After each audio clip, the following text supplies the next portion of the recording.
Alright, so this is a video that I've been wanting to make for quite a while now actually.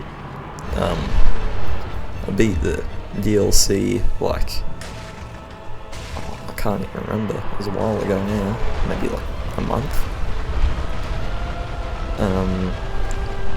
So I've been posting my other Sekiro videos in the meantime, but I finally finished making them, and this is my video for the Dark Souls 1 DLC. Now at the start here, you can pretty clearly see that I'm not actually playing the DLC. This is because at the start of this video I've decided to just include all the other bosses that I forgot to record in my first playthrough. So here we've got the Gaping Dragon.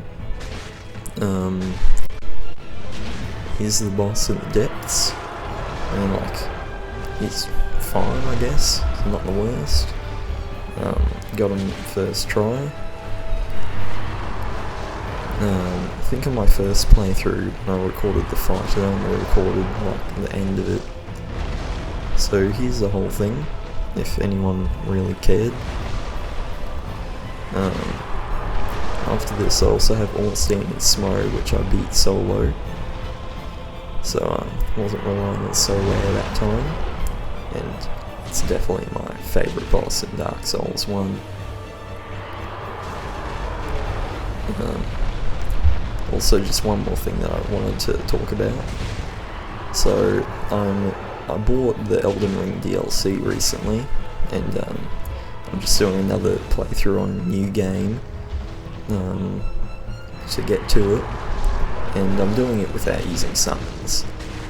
I've done the first couple bosses already. Do all of you watching want me to make some videos on all the main bosses that I'm doing without summons this time, or would you rather just like see the DLC, which I probably will use summons for? Because like, I could make some videos of me doing the main Elden Ring bosses without summons. So far I've recorded Margit and Godric, so I could record more if you want, but if you don't want to see that, then I'll just make videos on the DLC when I finally play it. Anyway, Gaping Dragon's dead, and now we're on to Elden and Smo, which I got first try, and as you can see here I got really lucky and got the Black Knight Halberd from the guy in Darkroot Basin. Yeah. So, Elden and Smo now, without summons, is definitely my favourite fight in Dark Souls 1. I think the first phase is definitely better than the second phase as well. As you can see, I'm going for Ornstein here. It's pretty easy because I have a just absurd amount of damage from the halberd here. I think it only took 4 or 5 hits to kill him. And then Super Smo. I've kept the cutscene in here as well. I really love the music in this fight. Probably the second best, I would say, in this game. First obviously being Glenn's music.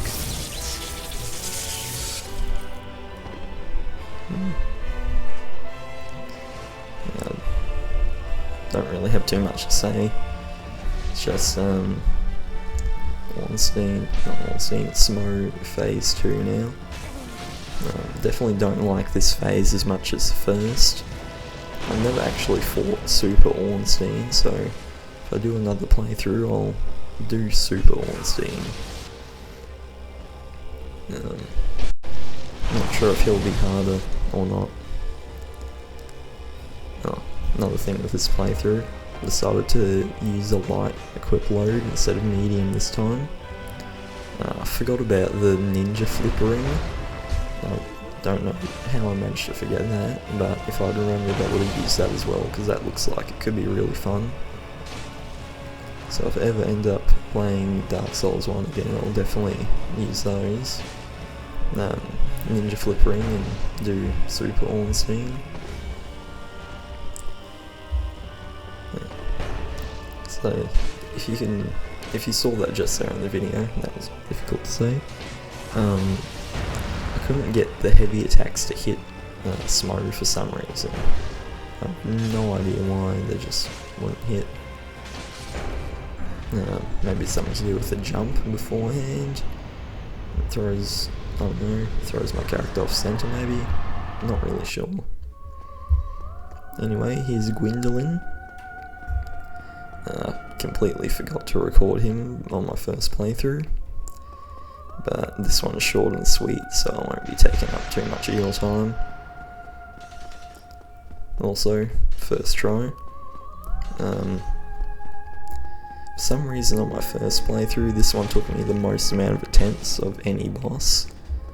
I think I died 9 times to it, which is kind of ridiculous. I've got no idea what I was doing, because he was super easy this time. Maybe the halberd is just that good. Yeah.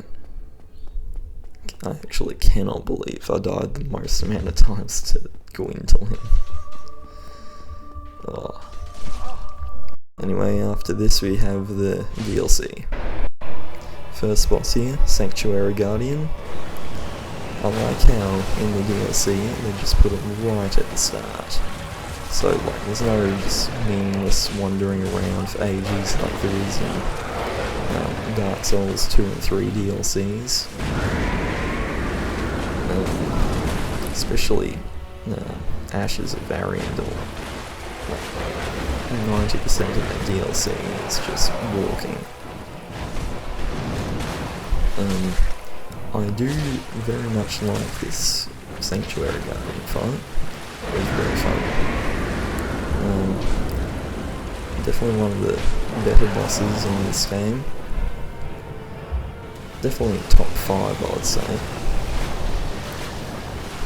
Or, I don't know, some of these DLC bosses were pretty good as well.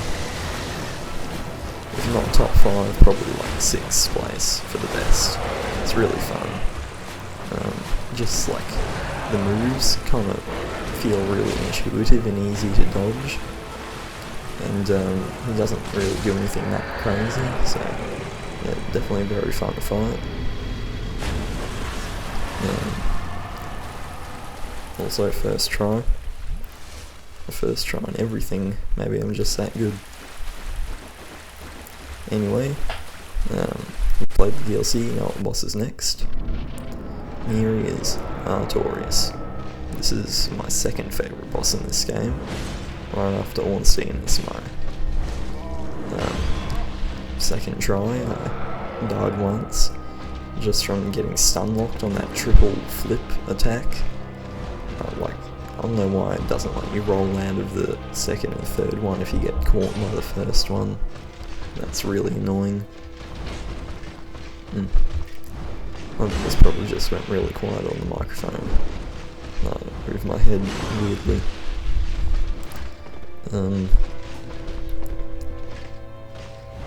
Yeah, I don't really know what to say. It's a good fight. You probably heard everyone else say that before. This is an interesting move here, because if you just hit him enough times, he stops powering up. I accidentally discovered that on my first attempt.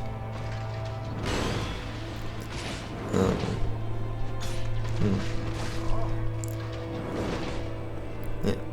Another thing I like about Artorias is his moves also feel like very intuitive and like easy to figure out the dodge timings for. It's not like Elden Ring where like you have no idea when you're supposed to dodge. He feels very fair and challenging, which is like the perfect boss really. It's both fair and challenging. Like, for a very long time, not a very long time, for like since I've played all these games, my favourite boss for the majority of this time was always Pontiff Sullivan, because he was challenging but not unfair. It's not my favourite anymore, but I'll get to that when I make my videos on Dark Souls 3 DLC. Anyway, now Artorias is dead, here's Manus. Now, I do not like Manus very much. Manus and I do not get along. Also, missed the start of this fight. Which, unfortunate I guess, but not the end of the world. Still got most of it.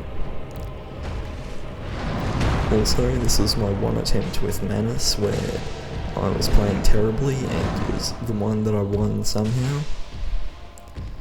This fight just feels very luck-based with his magic attacks.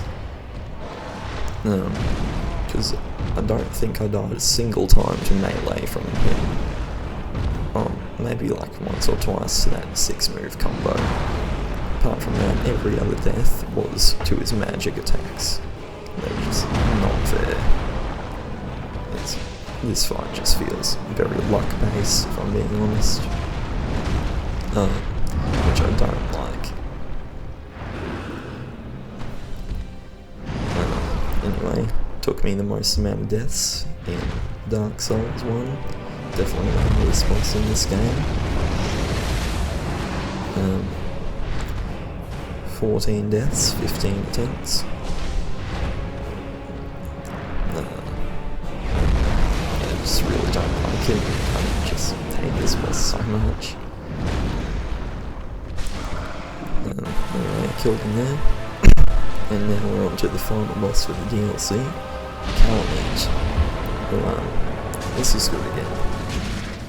Honestly, if I did everything kind of like in the right order, I think everything after Calamite is pretty bad, and the rest of the DLC is like probably the best parts of Dark Souls 1. It's like, I think it's called Seal, or the Seal Township or something. That area is awful, the Abyss is just not really that good. Royal Woods is fun, Artorias is fun, Sanctuary Guardian's fun, Calamite's fun. The second half of the DLC was just terrible. I'm glad I ended off with a good boss, and not Manus. Died twice to Calamite here. This is my third attempt.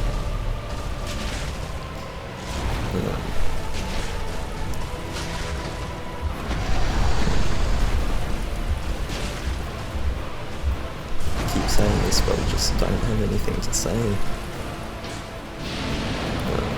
Calamite's moves are pretty fun.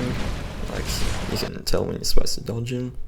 Oh yeah, forgot to record Asylum Demon on normal New Game, so I did New Game Plus and recorded this.